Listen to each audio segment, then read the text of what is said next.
Selanjutnya, mudah-mudahan kalian paham yang DFA. Nah, yang NFA ini adalah kebalikan dari DFA, gitu ya. Contohnya misalnya di soalnya kita tadi, gitu ya. Di soalnya kita tadi, di tugasnya kita tadi, nomor 2 dan nomor 3 yang tampil soal ya, tulisan soal yang minggu lalu tampil nggak? Tampil, Bu. Oke. Nomor 3, kalau dilihat dari diagram transisinya nih gampang banget. Kalau dia ada lebih dari 1 ataukah himpunan kosong, itu sudah pasti NFA. Kemudian kita lihat di sini nomor 2 juga ini adalah NFA. Kenapa? Karena nih dari Q0 untuk membaca 1 itu tidak ada. Kemudian dari Q1 untuk membaca 0 tidak ada. Artinya himpunan kosong, gitu kan? Maka nomor 2 ini disebut dengan NFA juga. Selanjutnya, ini bisa kalian baca ya, tapi Ibu sudah sebutkan tadi ya, perbedaan NFA dan DFA itu pada fungsi transisinya, di mana untuk setiap pasang step input di NFA itu bisa memiliki 0 atau lebih pilihan untuk ke step berikutnya, gitu ya. Oke, ini sama saja dengan DFA. NFA juga didefinisikan oleh 5 tupel ini, 5 tupel Q, sigma, fungsi transisi, ini Q juga ya, sorry. Di buku lain biasanya fungsi transisi set awal itu disebut S, tapi kemarin Ibu di awal perkenalkan Q0 ya. Maka untuk selanjutnya kita harus sebut Q0 juga. Ya. Ini sama, gitu ya. Di mana fungsi transisi yang memiliki argumen sebuah state dalam Q dan sebuah simbol input dalam sigma dan mengembalikan sebuah himpunan bagian dari Q, gitu ya, sama dengan DFA. Contohnya seperti ini, NFA, gitu ya. Kalau kita buatkan fungsi transisinya, contoh 3. Kalau kita buatkan fungsi transisinya, tabel transisinya terlihat nih, ya. Yang membuat dia menjadi NFA karena ini untuk membaca 0 ada 2 pilihan transisinya dari Q0 ini. Transisinya ke Q0 lagi kah atau ke Q1? Ataukah yang ini dia dia adalah himpunan kosong? Jika tidak terdapat transisi dari state tertentu untuk simbol input yang diberikan, fungsi transisi mengembalikan himpunan kosong, gitu ya. Kita notasikan seperti ini, himpunan kosong. Paham ya? Jadi sudah bisa membedakan 0 dan 1, NFA dan DFA ya. Selanjutnya, fungsi transisi yang diperluas. Nah, ini sama dengan yang tadi waktu di DFA, gitu ya. Contohnya, contoh 3. Untuk membaca 0010100101, gitu ya. Kalau kita lihat di sini diagram transisi ini, NFA ini adalah membaca untaian string yang berujung 01. Jadi para 0 adalah untaian para 0 di mana ujungnya itu adalah 01, gitu ya. Nah, kita mau membaca 00101. 00101, maka transisi yang terjadi sama nih dengan yang tadi waktu di NFA ya, di DFA. Ibu percepat aja, mudah-mudahan yang di NFA tadi kalian ini ya paham ya. Oke. Sama aja. Nah, ini selanjutnya ekivalensi dari DFA ke NFA, gitu ya. Dalam banyak kasus, lebih mudah membuat NFA yang menerima bahasa tertentu daripada DFA yang menerima bahasa yang sama. Nah, biasanya kalau kita buat diagram transisi mesin abstraksi dari sebuah kasus yang terbentuk di awal itu biasanya NFA, gitu ya. Karena itu paling mudah tuh kita buat. Karena NFA itu menggambarkan semua kemungkinan yang bisa terjadi gitu ya. Akan tetapi semua bahasa dapat dijelaskan oleh NFA juga, dapat juga dijelaskan oleh DFA. Kenapa sih kita perlu pelajari ekivalensi dari DFA dan NFA? Jadi NFA kita mau cari ekivalensinya dengan DFA. Ekivalensi itu artinya mesin ini menerima untaian string atau menerima bahasa yang sama tapi bentuknya berbeda gitu ya.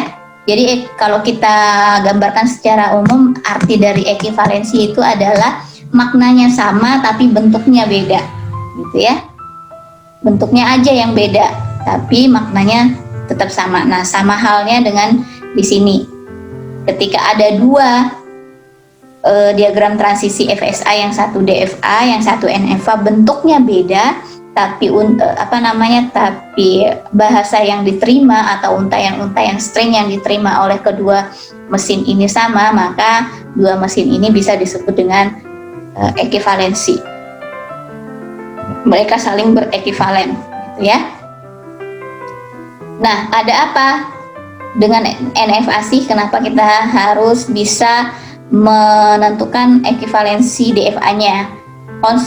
Kalau NFA itu sulit diimplementasikan. Jadi komputer itu sebetulnya dia bersifat deterministik, gitu ya. Karena di komputer itu harus pasti, gitu ya. Misalnya dari langkah pertama menuju ke langkah kedua dia harus kemana, gitu ya. Itu di komputer itu strict seperti itu ya. Jadi kalau diberikan banyak pilihan, gitu, komputer akan bingung yang mana sih sebenarnya. Nah, gitu ya.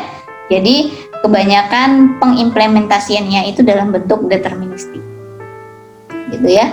Kenapa dipelajari lebih dekat ke sistem nyata? Nah, tapi kenapa kita pelajari NFA ini? Karena ya di kehidupan nyata ya kebanyakan sih bentuk kasat matanya itu dalam bentuk NFA, gitu ya. Contohnya permainan catur, banyak alternatif pada suatu posisi tertentu, gitu ya. Karena itu dia non-deterministik. Non-deterministik dapat menyelesaikan problem tanpa backtracking, namun dapat diekivalensikan ke DFA. Jadi untuk pengimplementasiannya ke dalam komputer gitu atau komputasi, maka dalam bentuk DFA-nya yang paling dianjurkan, gitu ya. DFA hasil konversi NFA berbeda dalam bentuk himpunan state-nya, fungsi transisinya, dan final state-nya. Jadi mungkin saja nanti bentuk himpunannya beda, fungsi transisinya beda, final state-nya juga berbeda. Tapi nanti dia menerima bahasa yang sama, gitu ya. Himpunan state yang baru merupakan gabungan dari next state yang lebih dari satu membentuk himpunan state. Sedangkan final state yang baru adalah gabungan next state yang lama apabila ia mengandung satu atau lebih final state. Nah, ini ya. Coba diperhatikan. Jadi himpunan state nanti hasil ekivalensi dari NFA-nya yang dalam bentuk DFA itu himpunan state-nya merupakan gabungan dari next state yang mungkin saja lebih dari satu, gitu ya, dari himpunan state sebelumnya, gitu ya. Dan final state-nya nanti yang baru ini merupakan gabungan next state yang lama apabila ada mengandung satu atau lebih final state, gitu ya. Mungkin bahasanya agak susah dimengerti, tapi nanti kita coba lihat dalam bentuk contoh. Nah, ini langsung ke contoh. Contohnya seperti ini. Kita punya tabel transisi NFA. Kita disuruh ubah NFA ini ke bentuk DFA yang ekivalen dengan tabel transisi ini. Nah, sekarang kalau kita lihat di sini, state-nya ada dua, ada Q0, Q1, kemudian ini ada fungsi transisinya seperti ini. Q0 membaca 0 itu dia berpindah ke Q0 atau berpindah ke Q1, membaca 1 dia berpindah ke Q1, kemudian di Q1 untuk membaca 0 itu himpunan kosong, gitu ya. Dan untuk membaca 1 fungsi transisinya ada dua, yaitu berpindah ke Q0 atau berpindah ke Q1, di mana state awalnya adalah Q0 dan state akhirnya adalah Q1. Kalau kita gambarkan fungsi transisinya seperti ini. Diagram transisinya seperti ini ya. Di mana Q0 untuk membaca 0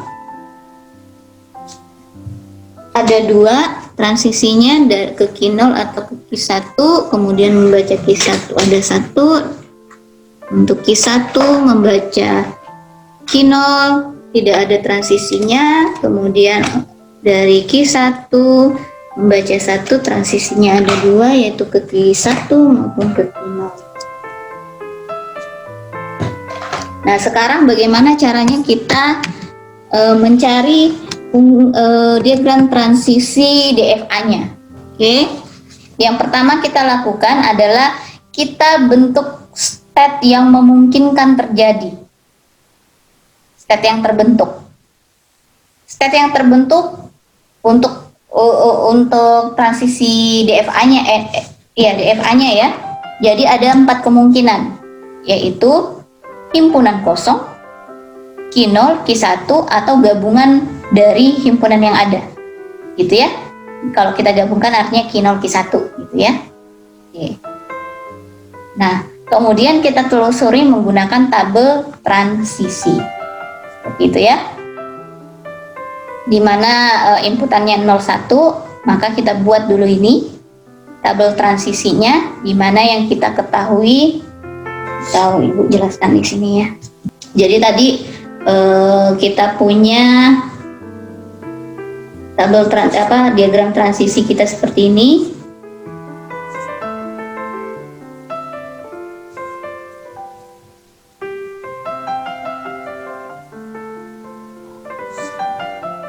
Nah, kita disuruh ubah ke DFA tadi ya, DFA yang ekuivalen.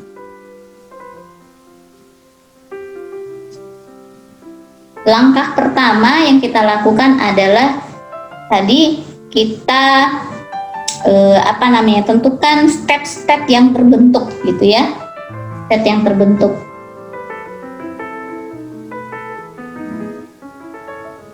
Step yang mungkin saja terbentuk adalah yang pertama himpunan kosong. Karena step kita ada 2, yaitu Q0, Q1, mungkin saja kita butuh Q0, Q1 dan gabungannya Q0, Q1. Nah, misalnya kita punya 3 step, gitu ya, misalnya ada 3 step kita, Q0, Q1, Q2, misalnya nih ya, ada soal seperti ini, maka step yang terbentuk adalah himpunan kosong, Q0, Q1, Q2, kemudian Q0, Q1, Q0, Q2, kemudian Q1, Q2, dan Q0, Q1, Q2. Jadi ada 1, 2, 3, 4, 5, 6, 7. Kurang. Mana lagi? 1, 2, 3, 4. 1, 2, 3, 4, 5, 6, 7, 8. Oke, jadi ada 8 step yang akan kita analisis. Kalau dia ada 3. Seperti ini. Ya. Soalnya. Nah, kebetulan di soal kita ada 2, maka ada 1, 2, 3, 4. Ada 4 step yang mungkin saja terbentuk. Oleh karena itu, selanjutnya yang kita lakukan setelah ada kita sudah tentukan step yang terbentuk, maka kita buat tabel transisinya. Masih monitor semuanya? Halo? Masih Bu. Masih Bu. Masih Bu.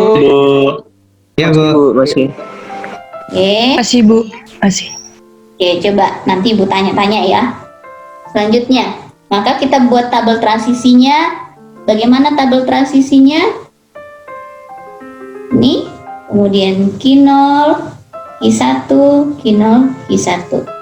Gitu ya. Jadi seperti ini. Kemudian 0, 1. Nah, sekarang bagaimana menentukan step awal dan step akhirnya? Kita lihat di soal step awalnya Q0. Maka dari 4 ini yang ada Q0-nya itu menjadi step, kemungkinan menjadi step awal. gitu ya. Sorry. Maka state awalnya adalah Q0, sorry. Nah, kemudian state akhirnya ada Q1.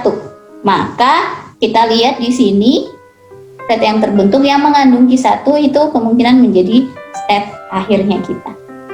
Maka kita tandain. Gitu ya. Selanjutnya kita lihat. Nah, kita isi fungsi transisinya. Nah, di sini untuk state himpunan kosong di sini kan nggak ada nih, ya, nggak ada. Maka transisi yang terjadi juga himpunan kosong di sini, ya.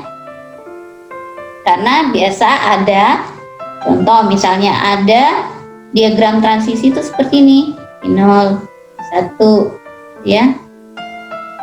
Kemudian ada seperti ini. Nah, ini nih himpunan kosong nih, misalnya seperti ini, 1, 1, gitu ya. Kemudian ini 0, 1. Nah, ini yang dimaksud dengan himpunan kosong tadi, gitu ya. Yang ini. Selanjutnya, bagaimana kita menggambarkan fungsi transisi yang terjadi di sini? Kita lihat dari Q0 di sini untuk membaca 0 itu ada 2, ya kan? Dia ke Q0 atau ke Q1. Maka di sini kita tulis Q0 Q1. Gitu ya. Kemudian untuk membaca 1 Q1. Begitupun dengan Q2. Q1. Q1 untuk membaca 0 dia himpunan kosong. Gitu ya. Membaca 1 ada Q0 Q1, gitu ya. Sekarang Q0 Q1. Nah, yang Q0 Q1 nih bagaimana caranya kita ngisi? Q0 Q1 untuk membaca 0. Kita lihat Q0-nya dia bagaimana, Q1-nya dia bagaimana. Gitu ya. Q0-nya dia membaca 01.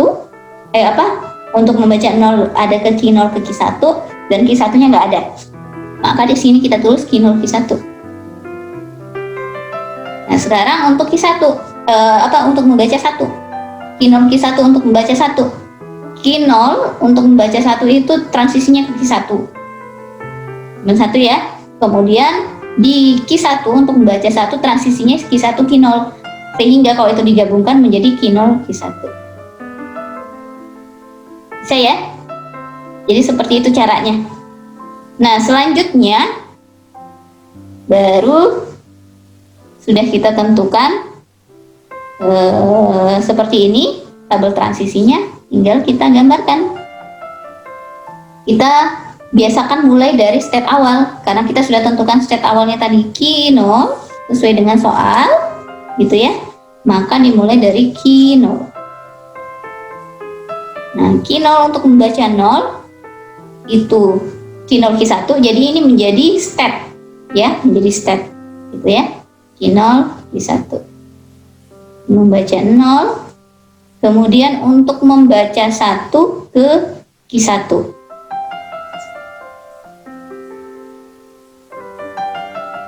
Kemudian Q1 untuk membaca 0 ke himpunan kosong, gitu ya.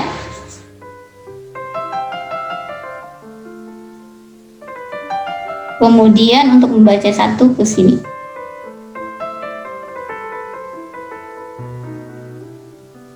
Selanjutnya, apalagi Q0 Q1 untuk membaca 0 ke dirinya sendiri dan untuk membaca 1 juga ke dirinya sendiri.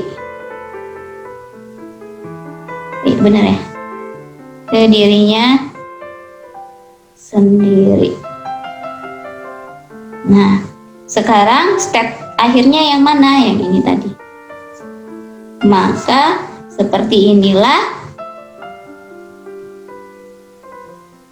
Oke, yang ini juga belum ya.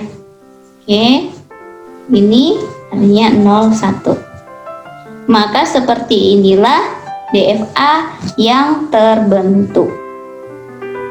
Gitu ya. Sampai di sini paham? Paham nggak? Halo. Pusing ya? Bu. Enggak terlalu. Bu. Kurang kan. Belum terlalu tapi ada masuk saja Bu. Udah angah, Bu. Intinya kalau kita mau cari ekivalensi dari sebuah NFA, langkah-langkahnya seperti itu tadi ya, Ibu ulang. Yang pertama kita bentuk stepnya. Step untuk DFA ekivalen kita, yaitu adalah himpunan kosong, kemudian step sebelumnya, kemudian gabungan atau kombinasi dari step yang ada, gitu ya. Setelah itu kita buat tabel transisinya sesuai dengan step-step yang terbentuk terhadap setiap inputan. Kebetulan inputan kita 01. Nah, seperti ini. Oke. Ulang lagi himpunan kosong, karena di soal kita nggak ada himpunan kosong, maka dia pasti himpunan kosong juga transisinya. Kemudian Q0, kenapa di sini Q0 Q1? Karena untuk membaca 0 di NFA kita transisinya itu ada dua, ke Q0 dan ke Q1, sehingga di sini kita tulis Q0 Q1. Untuk membaca 1 dari Q0 itu berpindah ke Q1, maka di sini kita tulis Q1, nggak ada yang lain. Kemudian untuk Q1, untuk transisi untuk membaca 0 itu tidak ada, gitu ya. Ini 1 ya. Oke, tidak ada, maka himpunan kosong. Nah, untuk membaca 1, transisi dari Q1 itu ada dua, ada ke Q1, ada ke Q0, maka kita tulis seperti ini. Sekarang bagaimana step yang terakhir nih, yaitu gabungan atau kombinasi dari Q0 Q1. Untuk membaca 0 kita lihat dari transisi yang terjadi di Q0 untuk membaca 0, ada ke Q0, ada ke Q1. Jadi Q0 Q1. Nah, di Q1 kebetulan tidak ada. Tapi kalau kita gabungkan jadinya Q0 Q1. Begitupun dengan Q1. Q0 Q1 untuk membaca 1. Di Q0 untuk membaca 1 transisi yang terjadi ke Q1. Kemudian dari Q1 untuk membaca 1 ada ke Q0 dan ke Q1. Kalau kita gabungkan jadi Q0 Q1. Nah, kalau seperti ini sudah bisa kalian buat fungsi diagram transisinya seperti soal yang Ibu kasih kemarin. Maka kita DFA-nya. Kalau kita lihat di sini ya, tidak ada lagi transisi untuk membaca satu inputan lebih dari satu. Contoh misalnya untuk membaca 0 dari Q0 ini cuman ke sini aja, nggak ada yang lagi ke step yang akhir yang lainnya. Sama pun dengan yang lainnya, tidak ada. Nah, seperti inilah fungsi transisi yang diagram transisi DFA yang ekivalen dengan soalnya kita tadi. Kalau kita lihat, contoh ya, kalau kita lihat kok lebih ribet sih Bu bentuknya gitu ya dari NFA, tapi nanti kalau kita kita terjemahkan grammarnya ini lebih simple dia, lebih simple gitu ya. Nantilah di materi selanjutnya kita ada pelajari bagaimana grammar dari bahasa reguler yang menggambarkan bahasa tata bahasa dari sebuah FSA. Kelihatannya memang kalau dilihat dari bentuknya memang kayaknya lebih ribet, tapi sebenarnya ini proses yang terjadi dia akan lebih simple itu. Oke, kita lanjut ke yang lain ya. Ini contoh 5. Permisi Bu, saya mau bertanya Bu. Kalau set awal tuh bisa dimulai dari Q1 atau Q2 kah Bu? Oke, pertanyaan bagus. Boleh, tergantung dari pendefinisian kita, nggak harus dari Q0. Kemudian penamaan, ini soal kita tadi ya. Ini yang bertanya siapa namanya tadi? Yang bertanya namanya siapa yang bertanya? Radi Wirakusuma Bu. Radi, oke. Apakah step awal tuh harus dimulai dari Q0? Tergantung dari soal kita. Contoh di sini kan sudah didefinisikan Q0-nya. Apa step awalnya itu Q0. gitu ya, dan state akhirnya Q1 gitu ya. Jadi untuk langkah awal ketika kita membuat FSA itu tuple-tuplenya itu harus kita definisikan dulu gitu ya. Bisa saja di sini dia Q1, kemudian nama state-nya juga nggak harus Q0, Q1, boleh aja kalian tulis Q radi, Q apa, Q ini, Q itu, Q A, B, C, Z gitu kan, boleh saja. Ini hanya simbol ya, tapi yang penting itu adalah definisi dari simbol itu. Oke? Terima kasih Bu. Sip ya. Jadi state awal tidak harus dimulai dari Q0, tergantung dari definisi awal kita ya. Oke. Ibu, saya izin bertanya Bu. Ya, saya harus sebutkan nama. Perkenalkan, nama saya Arif Hidayat, NIM 012. Tadi kan ibunya bahas yang kalau misalnya dari Q1 maupun Q2 itu kalau misalnya bernilai 1 digabungin ya Bu ya, jadi Q1 Q2. Tetapi kalau misalnya bernilai 0 itu bagaimana Bu? Apakah digabungin atau Coba ulang nilainya? Ulang apa? Bentar Bu.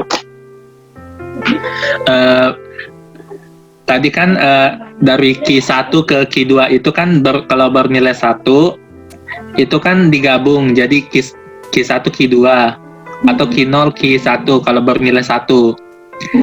Nah, kalau misalnya bernilai 0 itu bagaimana Bu? Maksudnya input yang terbaca 0. Ya, yang Ibu tadi tulis itu. Oh, bernilai 0 atau simbol yang dibaca 0? Kalau misalnya bernilai 1 kan digabung gitu Bu, kayak Q1 Q0 Q1. Oh, oke. Nah, kalau bernilai 0 itu bagaimana Bu? Oke, misalnya coba ya. Kebetulan di sini ada isinya gitu ya. Iya Bu. Ya, kalau nggak ada ya himpunan kosong dia. Itu bedakan ya. Saya nggak ngerti maksud kamu yang bernilai 0, apakah dia membaca simbol input 0 atau transisinya yang tidak ada? Yang mana nih yang kamu maksud? Transisinya himpunan kosong maksudnya. Kalau himpunan kosong ya dia himpunan kosong di sini. Contoh misalnya dari Q0 di soal ya, dari Q0 untuk membaca 0 ini nggak ada. Oke? Ini kita transisinya kita hilangkan nih sama ini. Ya. Oke? Iya Bu. Di soal itu cuman transisi yang terjadi Q0 ke Q1 itu membaca 1, kemudian Q1 bertransisi membaca 1 dari Q1 ke Q1 sama 0 itu aja.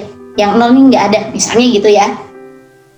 Ya Bu. Tapi simbol inputnya itu adalah 01 gitu ya.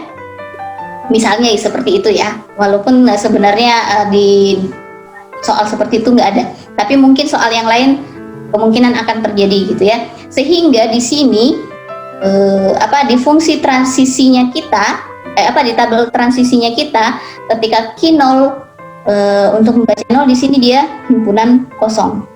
Apa yang terjadi ketika Q0 Q1 untuk membaca 0 dia akan himpunan kosong juga di sini. Tuh. Mungkin saja terjadi seperti itu. Nah, kebetulan di soal kita untuk gabungannya dia ada transisinya, maka terisi di sini. Apakah yang itu yang kamu maksud? Iya Bu. Oke, bisa aja terjadi seperti itu.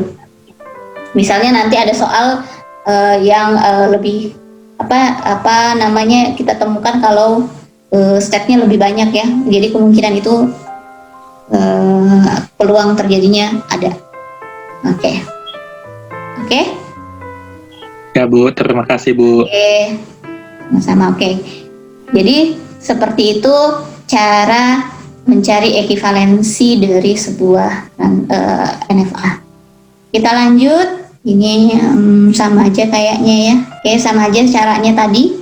Nah, nih contohnya di contoh soal nama stepnya tuh ini, bukan key S0, S1, S2 boleh saja, ya. Tetapi kita lihat nanti di pendefinisian awalnya. Kebetulan di soalnya ibu nggak masukkan definisinya. Tapi yang ibu mau perlihatkan di sini penamaannya ini boleh saja. Boleh saja nanti di sini misalnya SA, SB, SC atau bagaimana. Boleh ya? Oke. Sampai di sini paham ya? Oke. Dan paham Bu. sudah dipahami ya. Selanjutnya tadi kita membahas NFA dan DFA. Nah, di NFA ada lagi namanya NFA dengan epsilon move. Nah, tadi Ibu sudah perkenalkan epsilon itu apa? Adalah simbol input kosong atau string null gitu ya. Nah, yang membuat FSA kita menjadi NFA itu salah satunya selain yang tadi itu adalah ini, adanya epsilon move. Artinya apa? Di dalam mesin kita ada terjadi transisi dengan membaca simbol epsilon. Ya.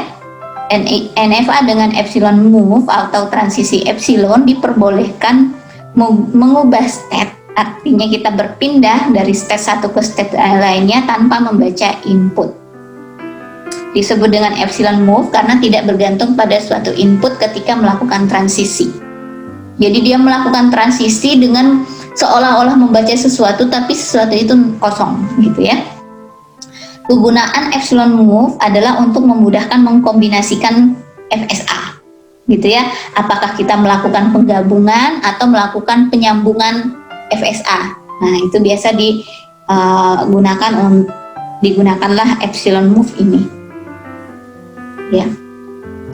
Epsilon move berada pada transisi state. Jadi sebuah transisi dapat mempunyai input atau output atau epsilon move. Suatu epsilon move untuk state Q1 ke Q2 yang berhubung dapat berpindah tanpa menghasilkan inputan atau karakter yang didefinisikan di dalam sigma kita tadi, gitu ya. Atau disebut transisi hampa. Ya, artinya dia tidak melakukan pembacaan. Dia bertransisi dengan membaca sesuatu, tapi sesuatu itu seolah-olah membaca sesuatu tapi sesuatu itu kosong gitu ya, atau hampa. Nah, contohnya seperti ini. Ini adalah NFA dengan epsilon move gitu ya, dimana ada transisi dari Q0 ke Q1 dengan membaca epsilon, artinya tidak menghasilkan satu karakter apapun di dalam untaian string. Kemudian dari Q1 ke Q2, dari Q4 ke Q1 gitu ya. Nah, ini yang disebut dengan epsilon move. Ini dibutuhkan sebenarnya gitu ya, tapi nanti ini akan memperpanjang proses gitu ya, memperpanjang proses untuk menghasilkan sebuah untaian string yang diterima oleh tata bahasa kita atau di dalam mesin FSA kita, sehingga nanti juga kita akan butuh untuk mengubahnya ke dalam DFA atau DFA yang ekuivalen gitu ya. Nah, dari sini ada dua definisi yang bisa diambil. Epsilon move adalah suatu transisi antara dua status tanpa adanya input gitu ya.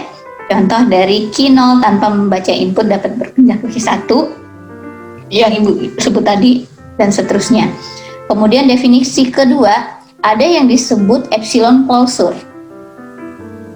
Epsilon closure adalah himpunan state yang dapat dicapai dari suatu state tanpa adanya input. Contoh, epsilon closure Q0 gitu ya, itu sama dengan Q0, Q1, Q2. Ya. Epsilon closure adalah himpunan state yang dapat dicapai dari suatu state tanpa adanya input. Kalau kita lihat ya, jadi untuk mendefinisikan epsilon closure Q0 itu Q0, Q1, Q2. Kemudian kita lihat lagi, epsilon closure untuk Q1 itu adalah Q1, Q2 gitu ya. Coba kita lihat Q2. Epsilon closure Q2 itu sama dengan Q2 karena dia state terakhir tidak ada transisi epsilonnya, kecuali misalnya di sini nanti ada seperti ini dari Q2 ke Q1 ada epsilonnya, maka Q2 ini, epsilon closure Q2 adalah sama dengan Q1, Q2. Paham ya? Oke, kita lanjut. Epsilon closure Q3. Epsilon closure Q3 tidak ada transisi epsilonnya, maka sama dengan Q3. Sama dengan Q2 tadi ini. Ya. Kemudian epsilon closure Q4 nih. Jadi Q4, Q1, Q2. Gitu ya. Kalau kita lihat Q4, Q1, Q2. Sehingga epsilon closure Q4 itu ada Q1, Q2, Q4. Gitu ya. Paham maksudnya epsilon closure ya di sini ya? Jadi dua hal yang harus kita bisa definisikan dari NFA dengan epsilon move. Apa yang dimaksud dengan epsilon move dan apa yang dimaksud epsilon closure? Oke? Paham ya? Mudah-mudahan paham yang epsilon closure ini. Paham ya? Duh. Paham, Bu. Saya? Paham, Bu. Coba saya tanya. Ramli. Hadir Ramli? Hadir, Bu. Ramli. Mana Ramli? Iya, Bu, hadir. Oke. Ramli, untuk Q3, E-closure dari Q3 kenapa sama dengan Q3? Maksudnya, Bu? Nih, E-closure Q3. Closure alasannya nggak, Bu? Ya, E-closure Q3 itu di sini tertulis sama dengan Q3. Kenapa sama dengan Q3? Alasannya apa? Karena state-nya tanpa adanya input, Bu. Jadi dari Q3. Closure-nya. Tanpa ada ininya input. Bener nggak, Bu? Ini Q3. Atau contoh misalnya gini. Kalau ibu tanya ini, misalnya di sini jawabannya belum ada nih. Masih kosong. E-closure Q3 dari NFA E-move ini, epsilon move ini sama dengan apa? Kamu akan jawab apa? Ramli. Ayo Ramli. Misalnya ini belum terisi ini jawabannya. Kamu akan jawab apa? Saya masih kurang paham, Bu, yang closure, Bu. Oke. Coba diperhatikan lagi Ramli, kayaknya kamu tadi tidak monitor. Entah sibuk dengan apa. Oke, makasih. Nia Levinia. Ya, Bu. Ada. Oke. Misalnya nih, jawabannya yang untuk yang ini belum ada nih, sama dengannya masih kosong. Ibu tanya, epsilon closure Q3 itu sama dengan apa?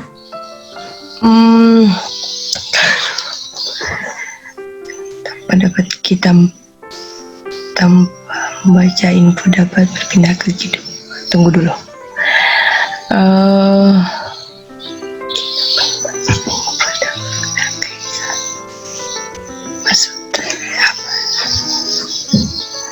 Sama dengan apa? Sama dengan Harus jawab sama dengan Q3 dong, karena jawabannya Q3. kenapa ya, Mun? Masih bingung ya? Oke.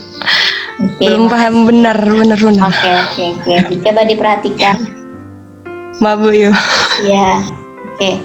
Jadi yang perlu kita perhatikan di NFA epsilon closure ini ada dua yang harus kita pahami definisinya. Epsilon move itu apa? Kemudian epsilon closure itu apa? Epsilon move itu adalah transisi yang terjadi dari state satu ke state lainnya dengan membaca simbol epsilon. Di mana simbol epsilon ini adalah simbol input hampa atau kosong atau tidak ada untaian string di dalam sigma yang terbaca, ya. Oke, selanjutnya ada epsilon closure. Epsilon closure adalah himpunan state yang dapat dicapai dari satu state tanpa adanya input, gitu ya. Jadi himpunan state yang dapat dicapai dari suatu state tanpa adanya input. Ini juga bergantung, bergantung pada transisi yang terjadi di state tersebut, gitu ya. Anggota-anggota state-nya apa yang dapat dicapai dari state tersebut dengan membaca dengan membaca simbol epsilon, gitu ya. Oke. Sekarang untuk mendefinisikan epsilon closure Q0 itu sama dengan apa? Himpunan state apa yang dicapai tanpa membaca simbol input atau dengan membaca simbol epsilon yang dimulai dari Q0, itu maksudnya ya. Itu sama dengan, karena dimulai dari Q0 pasti Q0, Q0, Q1, Q2, gitu ya. Q0, Q1, Q2, makanya di sini Q0, Q1, Q2. Begitupun epsilon closure Q1 itu sama dengan dirinya sendiri dan Q2, karena ada transisi dari Q1 ke Q2 dengan membaca epsilon. Kemudian epsilon closure Q2 apa? Dirinya sendiri dan ternyata tidak ada dannya, karena tidak ada transisi ke state manapun dengan membaca epsilon, maka dia Q2 saja. Nah, begitupun dengan epsilon closure Q3, yaitu Q3 dan transisi menuju state lainnya atau state dirinya sendiri dengan membaca epsilon. Nah, di Q3 transisi yang ada itu adalah membaca B ke Q1 dan membaca B ke Q4. Tidak ada transisi yang membaca epsilon, sehingga epsilon closure dari Q3 itu sama dengan Q3 saja, tidak ada dannya, gitu ya. Sekarang epsilon closure Q4 dan apa nih, gitu ya, Q4 ke Q1 kemudian ke Q2 Q2, sehingga epsilon closure Q4 itu adalah Q4, Q1, Q2, Q4, Q1, Q2, gitu ya. Oke, nah itu maksudnya ya. Paham ya? Oke, kita lanjut. Kalau tidak paham nanti diulang lagi materi Ibu, video Ibu. Nanti Ibu share videonya. Ibu. Nah, sekarang apa sih gunanya itu epsilon move? Tadi Ibu sudah bilang, epsilon move itu di satu kasus epsilon move itu ada manfaatnya, gitu ya. Kalau kalian tadi perhatikan penjelasan Ibu, manfaatnya dari epsilon move ini dibutuhkan ketika kita mau menyambungkan atau mau menggabungkan dua FSA. Gitu ya. Nah, tetapi epsilon move ini juga membuat mesin kita ini prosesnya menjadi panjang, gitu ya. Contoh misalnya, untuk membaca BB di dalam FSA ini, NFA ini, salah satu untayan string yang diterima dari mesin ini adalah BB, gitu ya. Bagaimana caranya dia membaca BB? Bertransisi dari step awal ke step Q3, B yang pertama dibaca, kemudian B yang kedua, Q3 bertransisi ke Q4, kemudian berproses dari Q4 ke Q1 bertransisi tanpa membaca sesuatu, kemudian dari Q1 ke Q2 juga tanpa membaca simbol input apapun, sehingga dia mencapai ke step akhir, dia membaca BB. BB ini diterima dengan cara membaca seperti itu, tapi ini akan panjang, ya kan, transisinya, transisi yang terjadi, yaitu ada rusuknya ada 4, jadi petnya itu panjang. Bagaimana misalnya ini kita hilangkan, kemudian Q1-nya yang kita jadikan sebagai step akhir, itu akan lebih pendek kan? Kenapa? Karena BB juga bisa terbaca di sini. Karena di transisi yang di sini kan dia tidak membaca apapun, gitu ya. Nah, ini transisi dengan membaca epsilon atau epsilon move ini akan memperpanjang lintasan yang terjadi. Artinya ketika kita implementasikan ke dalam komputasi, gitu ya, prosesnya akan menjadi panjang. Nah, itu kekurangannya. Oleh karena itu, ketika kita punya terbentuk FSA, NFA dengan epsilon move, maka kita perlu ubah NFA dengan epsilon move kita ke NFA tanpa epsilon move, dengan harapan bahwa proses transisi ketika dia membaca untayan string yang kita inputkan itu menjadi lebih pendek, gitu ya. Nah, sekarang bagaimana cara mengubahnya? Yang pertama, buat tabel transisi NFA epsilon move dari diagram NFA atau sudah ditentukan semula ditentukan sebelumnya. Jadi kita buat dulu tabel transisi NFA epsilon move-nya, sama seperti cari tabel transisi yang kemarin-kemarin ya, atau yang sebelum-sebelumnya. Setelah itu kita cari epsilon closure-nya untuk setiap state NFA. Caranya bagaimana? Seperti yang ini tadi.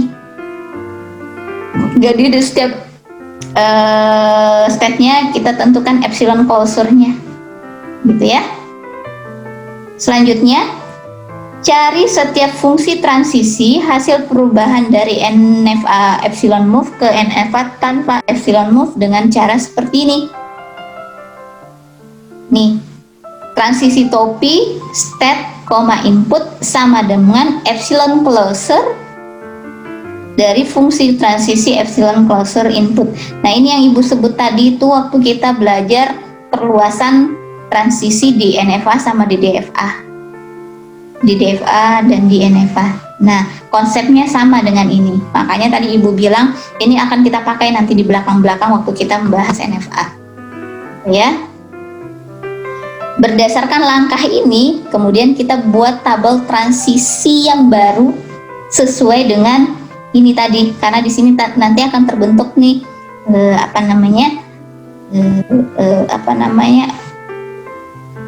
set-set yang kita bentuk, kemudian transisi yang ada seperti apa. Kemudian tentukan state akhirnya. Jika state-state pada closer satu state merupakan final state, maka state yang baru menjadi final state baru kita. Sama tadi waktu kita mencari ekivalensi dari NFA ke DFA. Kalau nanti ada kombinasi state gitu ya, di mana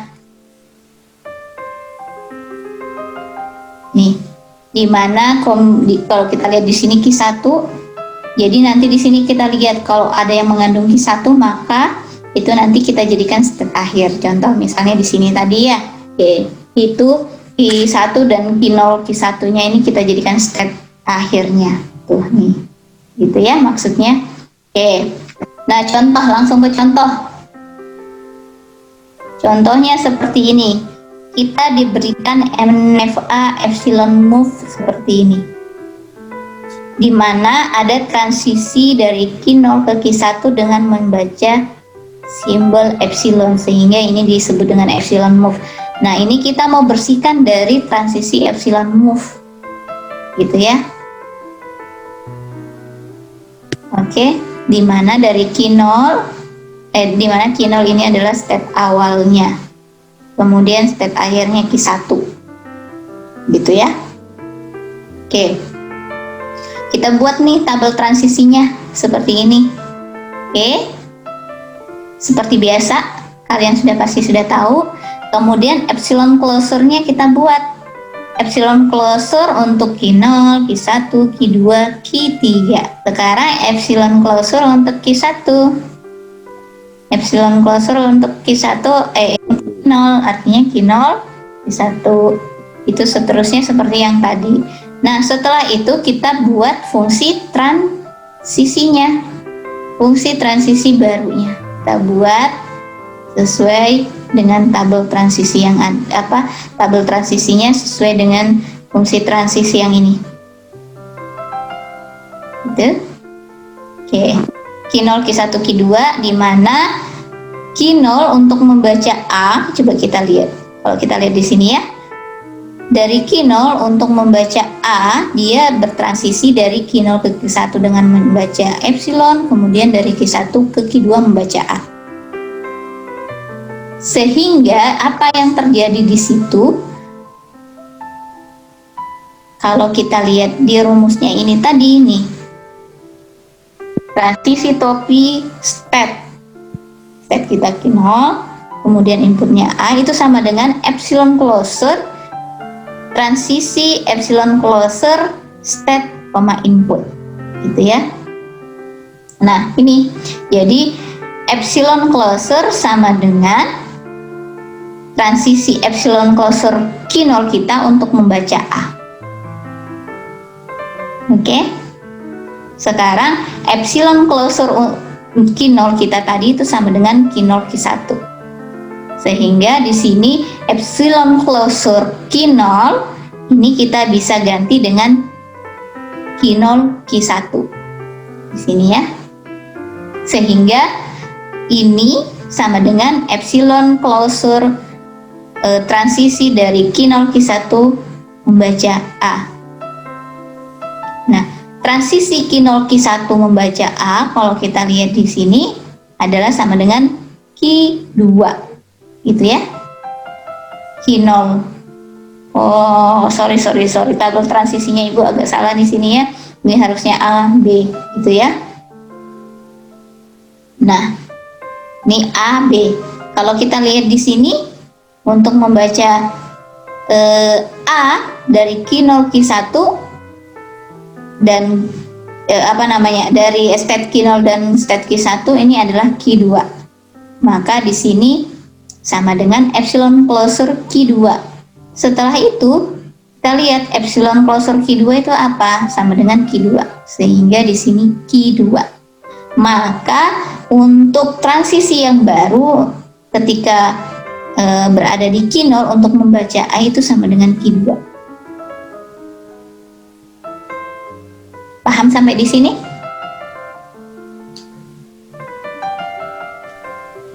Oke. Kita lihat lagi. Untuk membaca B gitu ya. Nanti Ibu perbaiki ini A, B ya. Untuk membaca B dari Q0. Artinya transisi dari Q0 ke Q1 kemudian ke Q2 ke Q3 gitu ya. Sehingga untuk membaca B ketika berada di Q0 itu sama dengan epsilon closure fungsi transisi epsilon closure state-nya input gitu ya. Jadi epsilon closure fungsi transisi dari epsilon closure state-nya Q0 kemudian input yang kita mau baca B. Nah, nanti di sini epsilon closure Q0 itu sudah kita definisikan di sini. Q0 Q1. Maka kita ganti juga di sini Q0 Q1. Sehingga terbentuk seperti ini. Epsilon closure fungsi transisi Q0 Q1, B. Gitu ya. Nah, di sini kalau kita lihat tadi di sini fungsi transisi untuk membaca B Q0 Q1 antara Q0 sama Q1 untuk membaca B itu adalah Q3. Maka di sini epsilon closure Q3. Nah, sekarang epsilon closure Q3 itu sama dengan apa? Lihat di sini. Kebetulan sama dengan Q3. Maka ini sama dengan Q3 sehingga nanti fungsi transisi yang terbentuk yang baru itu adalah transisi dari Q0 dengan membaca B itu menuju ke Q3. Begitu seterusnya sampai ke bawah. Nah, sudah dapat nih, tinggal kita gambarkan. Q0 membaca A ke Q2, Q0 membaca B ke 3, Q1 membaca A ke Q2, Q1 membaca B ke 3, Q2 membaca A himpunan kosong artinya tidak ada ya, Q2 membaca B tidak ada, begitu juga dengan Q3 sehingga terbentuk seperti ini hasilnya. Tidak ada lagi epsilon move-nya. Bu, nanti ini sama nggak dengan ini? Maknanya sama. Contoh di sini. Di sini kalau kita lihat L-nya atau untayan string yang diterima oleh mesin ini apa sih? Yaitu B. B saja nih. B. gitu ya. A diterima tidak? Tidak sebenarnya. Tidak diterima sebenarnya di sini. Kenapa? Karena untuk membaca A, dia tidak mencapai state akhir. Nih. Nah, sekarang coba kita lihat di sini. Yang diterima oleh mesin ini apa sih? Yaitu B. Yang lainnya diterima enggak? Enggak. Kalau A, tidak. Kemudian A yang di sini juga tidak, B yang di sini juga tidak. Kenapa? Karena ini dia tidak tidak dimulai dari state awal. Walaupun misalnya di sini ya, ini ada transisi, misalnya kebetulan ini B ya, misalnya di sini A. Itu A diterima? Enggak juga diterima. Kenapa? Walaupun dia mencapai state akhir, tapi dia tidak bermula dari state awal. Jadi sebenarnya state yang state yang memiliki makna di dalam mesin ini adalah yang ini. Q0 bertransisi ke Q3 dengan membaca B. Ya. Sehingga sebenarnya kalau kita mau lakukan lagi penyederhanaan NFA, itu ini dibuangin tidak apa-apa. Tapi ini dipertahankan karena di soal ini ada sebenarnya, kalau kita di soal ini kita mau sederhanakan gitu ya, ini dibuang nggak apa-apa ini sebenarnya, tapi kebetulan karena di soal ada, maka ini juga kita pertahankan sebagai jawaban gitu ya. Oke, nah selanjutnya sedikit lagi ya, ini yang ibu maksud tadi, kenapa sih kita pelajari epsilon move? Digunakan epsilon move ini digunakan untuk melakukan penggabungan FSA. Misalnya kita punya 2 FSA nih, yaitu M1, M2 seperti ini. Kita mau gabungkan. Nah, cara menggabungkannya misalnya diketahui FSA M1 atau bahasa yang diterima itu M1 ini dan M2 ini. Nah, cara menggabungkannya itu tinggal ditambah. Jadi membentuk satu FSA yang merupakan gabungan dari 2 FSA ini yang kita sebut dengan M3. M3 ini adalah gabungan dari M1, M2 atau seperti ini. Caranya bagaimana? Tambahkan state awal untuk M3, hubungkan dengan state awal M1 dan M2 menggunakan transisi epsilon. Tambahkan state akhir untuk M3, hubungkan state akhir M1 dan M2 menggunakan transisi epsilon. Jadi seperti ini. Jadi nanti di sini ada satu state awal yang kita hubungkan dengan state awal dari 2 mesin ini, kemudian yang terakhir state akhir yang kita hubungkan dengan 2 mesin ini, sehingga terbentuk seperti ini. Sehingga nanti di state akhir di setiap mesin ini bukan merupakan state akhir dari hasil penggabungan. State akhirnya adalah yang di sini tadi. Nah, kita gabungkan, gitu ya. Ketika kita hubungkan dengan tanda panah, pasti harus ada transisi yang terjadi kan. Nah, untuk menggambarkan transisi yang terjadi di antara state ini, tetapi dia tidak membaca simbol input, maka ini yang digunakan, yaitu epsilon move-nya kita ini. Nah, ini gunanya, sehingga 2 mesin ini sudah tergabung. Ataukah yang kedua penyambungan, gitu ya. Misalnya ada M1 dan ada M2, ini kita mau sambung gitu ya. M1 baru kita sambung dengan M2, sehingga membentuk mesin baru yang kita sebut M3. Bentuknya seperti ini, LM1 titik LM2 gitu ya. Caranya, state awal untuk M1 menjadi state awal M1, hubungkan state akhir M1 dan dengan state awal M2 menggunakan transisi epsilon. State akhirnya M2 menjadi state akhir M yang baru kita atau M4 ini. Contohnya misalnya kita tadi punya nih kita mau sambung bukan gabung. Jadi beda ya sambung dengan gabung. Kalau gabung itu union, kalau sambung itu titik, gitu ya. Ini kita mau sambung M1, kita mau sambung dengan M2, maka nanti di sini ada transisi dari state akhirnya M1 dengan state awalnya M2, di mana transisinya adalah transisi epsilon move. Oke, mudah-mudahan kuliah hari ini ada yang kalian tangkap. Tapi Ibu berharap nanti materi Ibu kalian ulang lagi ya. Nanti Ibu share lagi videonya.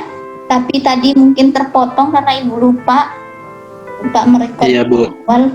Tapi nanti bisa Bu, slide-nya juga di-share aja, Bu. Oke, slide-nya nanti Ibu share juga. Oke ya. Ya, Bu. Terima kasih.